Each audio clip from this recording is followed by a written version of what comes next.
তীব্র গরমে পুড়ছে দক্ষিণ ও দক্ষিণ পূর্ব এশিয়ার বেশ কয়েকটি দেশ।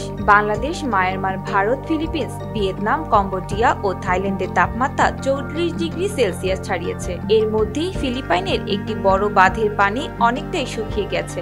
আশ্চর্যজনকভাবে সেখানে জেগে উঠেছে একটি পুরনো শহর। এটাকে সেখানের পানিতে তলিয়ে যাওয়া একটি শহরের ধ্বংসাবশেষ বলে মনে করা হচ্ছে। বিবিসির খবরে বলা হয়, পান্তাবাঙ্গান নামের ওই শহর ৩০০ বছরের পুরনো। ১৯৭০-এর দশকে পানি সংরক্ষণের জন্য কৃত্রিম জলাধার তৈরির সময় শহরটি পানিতে তলিয়ে যায়। আবহাওয়া যখন অনেক শুষ্ক ও গরম থাকে, তখন বাঁধের পানি শুকিয়ে শহরটি কখনো কখনো দৃশ্যমান হয়ে ওঠে, যা বিরল ঘটনা। বাঁধগুলো দেখভালকারী রাষ্ট্রীয় সংস্থার প্রকৌশলী বলেন, তলিয়ে যাওয়া শহরটি আগে দৃশ্যমান হলেও এবারের মতো এটা দৃশ্যমান হয়নি। ফিলিপাইন এখন গরম ও শুষ্ক মৌসুম চলছে।